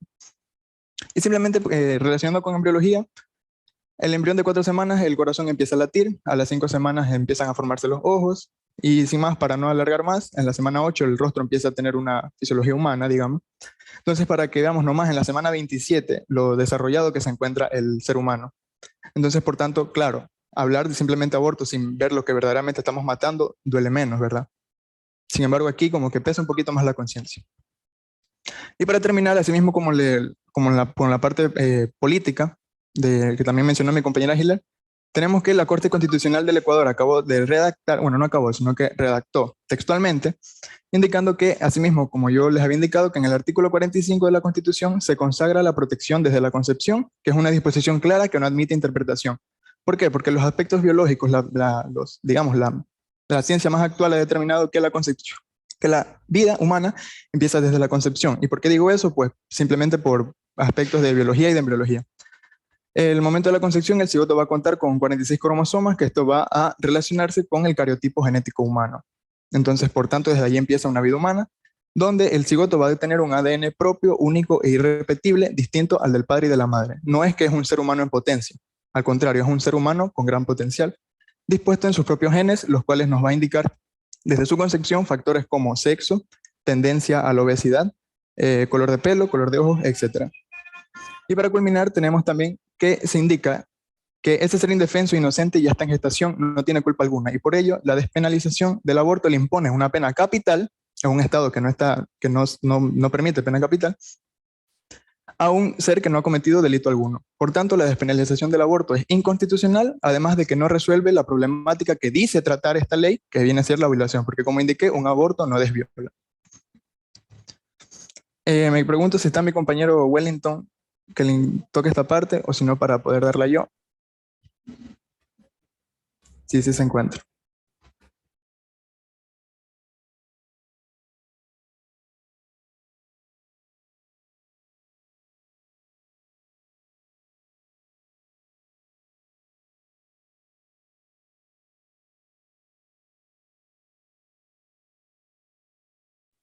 Wellington, ¿puedes hablar? Alguien que me indique, por favor. Creo que está hablando, pero no se le escucha. Wellington, no se te escucha. Ajá, no se escucha lo que está diciendo.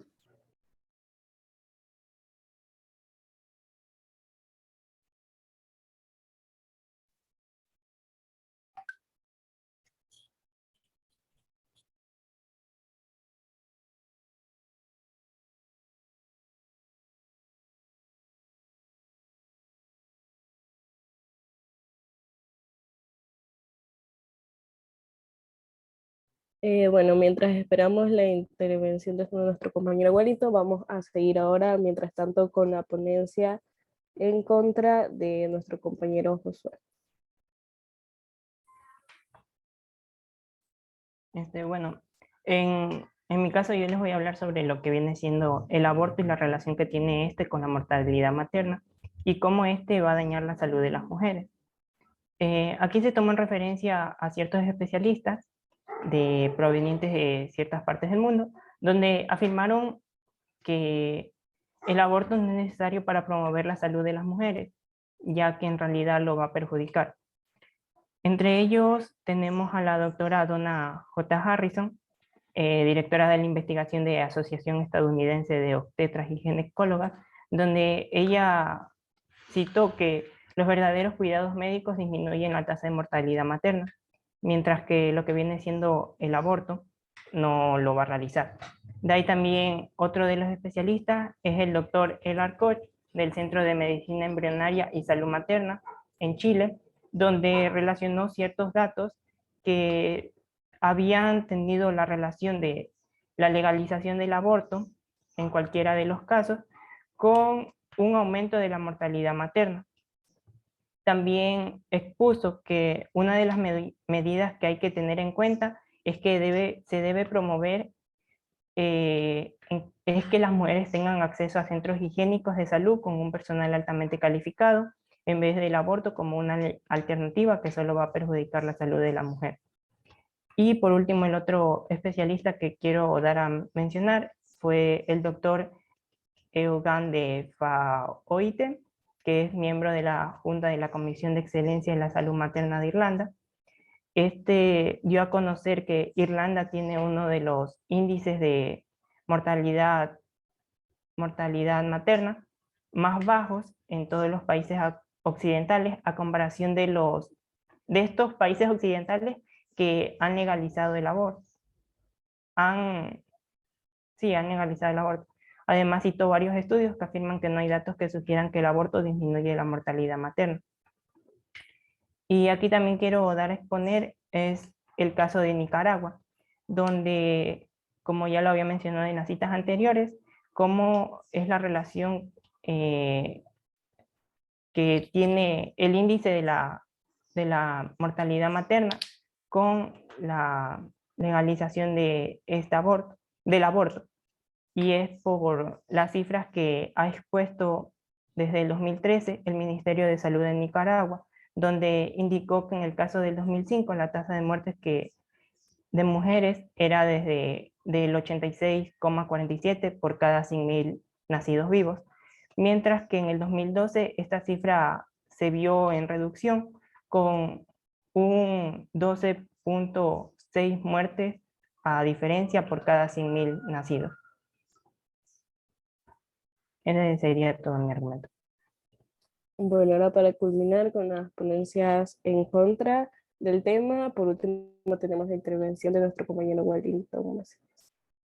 Hola, buenos días. La inmadurez biológica y psicológica y tanto la inseguridad y las presiones de orden familiar y social suelen incidir en la aparición del aborto en jóvenes. Y también la carencia de enseñanza y también se ha asociado a esta situación. Bueno, la legalización del aborto solo va a naturalizar esta práctica y lo permite en ciertos contextos.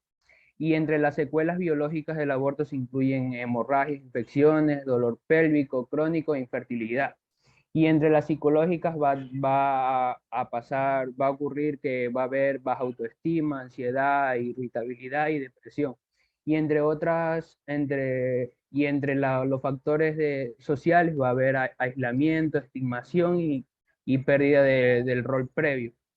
Bueno, las principales factores de riesgo biológicos incluye el riesgo médico alto, infecciones de transmisión sexual, lesiones uterinas, vaginales o abdominales. Y el uso inadecuado o falla del esquema de la anticoncepción. Y en cuanto a los factores de riesgo psicológicos, la actitud de indiferencia frente al uso de anticonceptivos es es el principal factores asociados al aborto en los adolescentes. También se incluye en esta categoría el temor de asumir los cambios vitales que implican la maternidad, la incomprensión familiar y social, entre otras.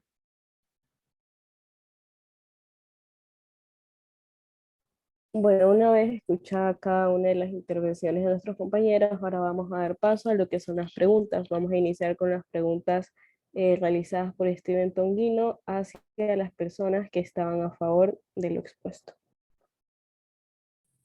Buenos días, compañeros. Yo voy a empezar con la primera pregunta, que es para mi compañera Tali Romero, la pregunta abarca: ¿por qué pretenden legalizar el aborto para evitar los riesgos, cuando de hecho los países que tienen el aborto legal poseen mayor tasa de muertes por maternidad? Ya. Yo considero que nosotros, al pretender legalizar el aborto, no nos referimos específicamente para evitar esos riesgos, ya que estos obviamente pueden estar presentes. Recordemos que el aborto puede llegar a ser peligroso cuando se emplean métodos obsoletos o no se tiene acceso a una persona cualificada en caso de que necesite ayuda. Y por ello es que si se llega a dar la legalización del aborto, también tendrá que ver la presencia de profesionales sanitarios para que puedan prestar asistencia médica vital a toda mujer que sufra complicaciones relacionadas con el aborto, y también que se cumplan algunas normas, como por ejemplo la de los derechos humanos de las Naciones Unidas, para que exijan que todos los países traten de inmediato a toda persona que solicite atención médica de emergencia. Muchas gracias. Mi siguiente pregunta es para mi compañera Lizzy, la pregunta abarca en que pueden expresar con palabras concretas por qué está a favor de esta postura. Claro, la respuesta es contraproducente. Sin embargo, estoy a favor de esta postura, ya que puesto que el embarazo forzado, y aún más en menores de 15 años, más no en todas las mujeres, estamos hablando específicamente, conociendo que dentro de estas cifras existen niñas de 10 años que han tenido que someterse a un embarazo y posterior a esta, pues obviamente a un parto. Y no solamente es un proceso que conlleva el parto, sino que también el trauma de posviolación, ya que vulnera a lo que son los derechos de aquellas menores, y es una tortura inhumana y desagradable totalmente. Muchas gracias. Muchas gracias. Mi última pregunta es para mi compañera Camila, la cual dice que abarca en que qué opina de la existencia de casos de menores que han tenido relaciones con su consentimiento, pero por esto quedaron embarazadas y quieren hacerlo pasar por una violación, cuando en realidad fue irresponsabilidad por parte de la joven. Principalmente podemos hablar esto desde el entorno de la educación. No podemos referirnos a una joven como culpable de su embarazo, especialmente si hablamos de niñas de 10, 11, 12, 13, 14 y 15 años, que eran lo que se englobaba este debate, puesto que se fue mucho más allá de lo que debía englobarse. Así que no podemos echarle la culpa a una joven embarazada, no se le puede echar la culpa, desde el principal punto de la educación sexual, porque eso es lo que yo dije en la parte del Pacto Internacional del Comité de los Derechos Humanos, que el Estado debe brindar educación sexual oportuna a mujeres, adolescentes, hombres, niñas y niños. Entonces, no podemos culpar, simplemente eso, no se puede culpar. Además, para conocer el contexto y para poder saber si el aborto se puede llevar a cabo o se puede ejecutar por la causal violación, que es de lo que estamos hablando justamente en este momento, pues se lleva a cabo una investigación. Y es por esto que lo que mencionó Leo también, que fue lo que se expuso el día de ayer en la... me parece que fue un comité, no sé, no recuerdo muy bien de qué fue el comité, pero se expuso lo del artículo 19, que se refiere a no poner un límite. Es justamente por esta razón, porque para poder llevar a cabo el aborto por una violación, se necesita una previa investigación del caso. Además, también lo mencioné, el COI considera que todos aquellos embarazos de menores de 14 años son una violación. Sin embargo, sí se lleva a cabo la investigación, así que el aborto no se da simplemente por abortar, sino que se lleva a cabo aquella investigación. Aunque actualmente se está tratando de que se lleve solamente por la palabra de la mujer, lo cual considero que es muy bueno, puesto que niñas de 10, 11, 12, 13, 14 años no se encuentran preparadas ni física ni mentalmente para tener un bebé. Muchas gracias, compañera. Hasta ahí serían mis preguntas. Continuando con las preguntas para el grupo en contra, primero le voy a hacer una pregunta a mi compañero Leonidas. ¿De qué forma una niña de escasos o insuficientes recursos podría mantener y criar a un niño producto de una violación, considerando que estas violaciones, por lo general, la mayor parte del tiempo, sean en el ámbito familiar? Bueno, respondiendo rápidamente a tu pregunta, pues como ustedes mismos indican, lo que se está haciendo es atacar lo que viene siendo una consecuencia, en este caso el embarazo. No estamos atacando una causa, que en este caso viene a ser la violación, y es lo que es verdaderamente aberrante, el producto de una violación. Yo, desde mi poca conocimiento que tengo sobre la parte sociopolítica, propondría, en vez de estar destinando dinero para impulsar estas políticas, principalmente de género y abortistas, lo que yo haría sería medidas de prevención, de concientización, de apoyo a la madre, sobre todo prevención. ¿De qué manera? Haciendo un mapeado de factores de riesgo que podrían estar correlacionados con aspectos de violación, sobre todo, como tú indicas, en sectores de escasos recursos. Asimismo, sería sectores de escasos recursos, si hay una correlación con el alcoholismo, si hay una correlación con las drogas, de manera que se hace un mapeo de sectores de riesgo para poder enviar, digamos, a trabajadores sociales para que antes de que exista la violación propiamente dicha. Entonces, esa sería una muy buena manera, sobre todo eso, el no destinar simplemente fondos para una consecuencia, sino más bien atacar verdaderamente la causa, que es lo que se debería estar tratando, porque lo aberrante en realidad es la violación. Continuando con otra pregunta por mi compañero Wellington, ¿cómo ayudarías a una niña a conllevar un embarazo para el cual no está preparada ni física ni psicológicamente, teniendo en cuenta que este embarazo fue producto de una violación? Bueno, primeramente habría que especificar qué tipos de relaciones se va a tener con aquella niña, pero independientemente de ello, lo primordial sería una serie de recomendaciones guiadas hacia los profesionales calificados, como pueden ser médicos o también ayuda psicológica. Para que a partir de ello y con ayuda de una persona adulta, la afectada decida el camino más conveniente para ella sin poner en peligro su salud física y mental, ya que recordemos que fue producto de una violación donde ambos aspectos han sido exponencialmente afectados y ya. Una última pregunta para cualquiera de los integrantes. Hablando de los factores de riesgo, ¿no creen que el hecho de que una niña menor de 15 años pase por un embarazo y un posterior parto pueda tener muchos más riesgos tanto para la vida del bebé como para la vida de la niña?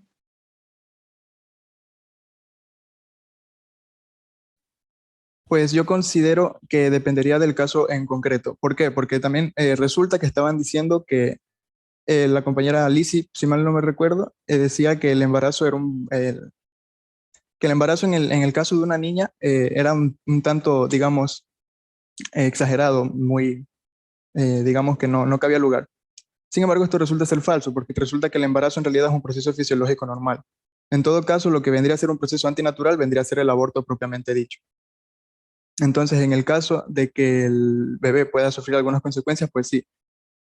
Pero esto se correlaciona también con la parte legal, puesto que se indica que el aborto va a ser no punible en caso de que sufra consecuencias la vida de la madre. Sin embargo, esto también resulta ser un tanto inconstitucional, pues resulta que en realidad ya existen mecanismos médicos sobre los cuales no se debe necesariamente poner a elegir la vida de uno o la vida del otro. Y de hecho la ONU respalda esta afirmación. Entonces, por ello, esa vendría a ser la respuesta. Resumiendo, el embarazo es un proceso fisiológico normal. En todo caso, lo antinatural vendría a ser el aborto. Pero en el caso de una niña, en el cual puede ocasionar problemas como, asimismo, el no poder volver a embarazarse, cortar venas, digamos, importantes dentro del útero, etc. Yo quisiera contraargumentar ambos argumentos del compañero Leonidas. El primero, que fue en el que dijo que, y fue algo que nombró mucho en su postura, que el aborto no va a solucionar la violación. Y correcto, tienes toda la razón. El aborto no va a solucionar la violación, puesto que ya está, ni tampoco la va a prevenir. Pero ¿sabes qué sí va a prevenir? Va a prevenir ese trauma a futuro de la niña o adolescente. Eso es lo que va a prevenir, totalmente. Además, la postura pro aborto no simplemente promueve el aborto, también promueve la educación sexual, promueve aquello que tú pides, aquello que dices de ir a aquellos sectores donde hay factores de riesgo más altos, es decir, donde existe mayor, qué sé yo, tal vez pobreza, alcoholismo, como tú lo dijiste, u otros factores que van a afectar muchísimo también a este tipo. El aborto no previene la violación, claro que no. Previene que una niña sea madre a tan corta edad, de que deje su niñez para de una pasar a ser madre. Eso es algo totalmente aberrante, como tú lo dices. Hacer que una niña sea madre tan joven, tan pequeña, no está bien, es destruirla, es prácticamente destruirla. Y un aborto en tempranas semanas es lo que va a evitar que esta niña continúe con aquel trauma que tiene de su violación. No es justo que una niña lleve en sus brazos el producto de un trauma tan grande que fue su violación. Además, como ya lo especificamos antes, las violaciones se dan en el entorno familiar y es algo que nunca vamos a tener del todo sabido, porque hay niñas que tienen miedo a hablar. Y en vez de decir, fue mi padre, fue mi tío, fue mi abuelo, fue mi hermano, no lo dicen, simplemente no lo dicen y conviven con el padre, conviven con el violador, cosa que está totalmente incorrecto. Y hablando de la inconstitucionalidad, es algo que justamente también se habla dentro de la ONU. ¿Por qué? Porque la ONU promueve que los estados alteren sus leyes para poder solventar lo que es el aborto. Además, vuelvo y te repito, nosotros estamos en un debate que habla acerca de la despenalización del aborto en casos de violación en menores de 15 años, refiriéndonos a niñas de 10, 11, 12, 13, 14 y 15 años. No estamos yéndonos más allá de eso. Quisiera contraargumentar la posición que acabó de nombrar mi compañera Camila Giler en puntos. Empezando con la parte de que una niña va a tener menos complicaciones, digamos, psicológicas posterior al aborto. Eso es totalmente falso. Pues resulta que, así como lo indicó mismo mi compañera Lizy Palacios, me recuerdo que había indicado que existe un trauma postpartum, así mismo existe un aborto, digamos, un trauma post-aborto. En el caso de Francia, por ejemplo, que es un país donde está legalizado el aborto, existe una encuesta del 83% de mujeres que dicen tener estas consecuencias de posaborto, entre las cuales se encuentra la ansiedad, depresión y tendencias suicidas. Entonces es totalmente falso eso de que va a disminuir las consecuencias psicológicas, al contrario, no las va a disminuir. En cuanto a lo que tú indicas, en la parte de investigación, eso también es falso porque la propia ley que tú estás a favor, el proyecto de ley, cuenta con varias políticas que precisamente evitan la investigación del proceso, sobre todo aquellos sectores digamos, sectores de la salud. Se evita, hay políticas que evitan investigar. Por eso mismo, simplemente con un juramento, digamos, se puede realizar este proceso. Por lo tanto, porque existen estas políticas que evitan el investigar. Además de que el médico obviamente va a preservar su integridad, digamos, y por eso mismo va a evitar hacer preguntas que luego lo puedan poner en sector de riesgo.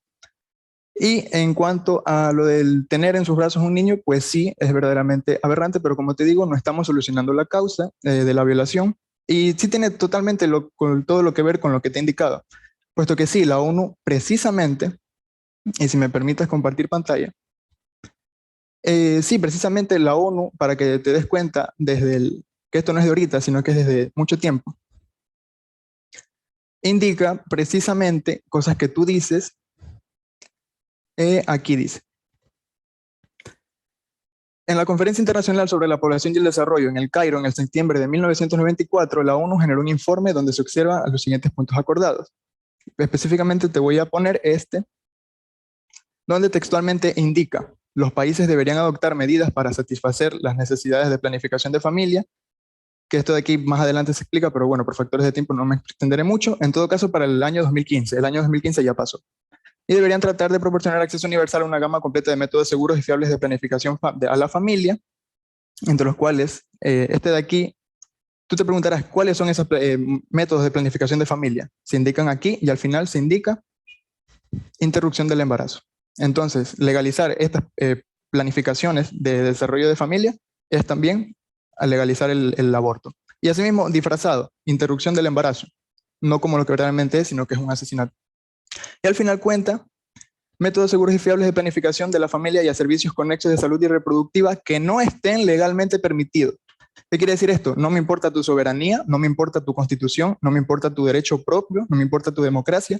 Lo que importa es que la ONU quiere que alteres tu constitución para que accedas a contextos de salud reproductiva que no están legalmente permitidos. Entonces sí, tienes razón con lo que dices. La ONU precisamente lo que quiere es hacer legal el aborto a pesar de que sea inconstitucional. Es decir, ir en contra de la soberanía de los países.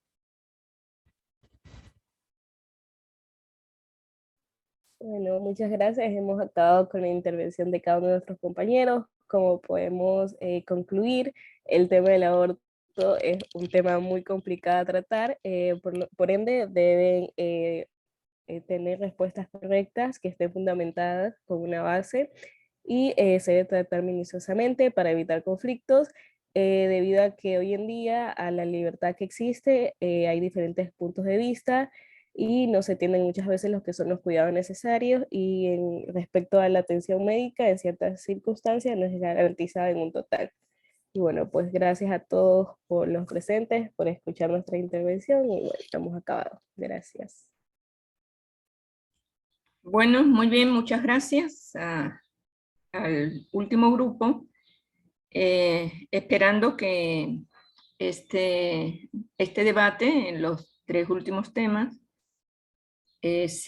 hayan podido pues afianzar sus criterios, su postura respecto a los mismos, que es la intención pues de este debate. O sea, siempre los temas polémicos, los temas actuales, pues hay que investigarlos, hay que buscar información para tomar una postura. De acuerdo, muy bien, pues muchas gracias a todos y nos veríamos el próximo jueves.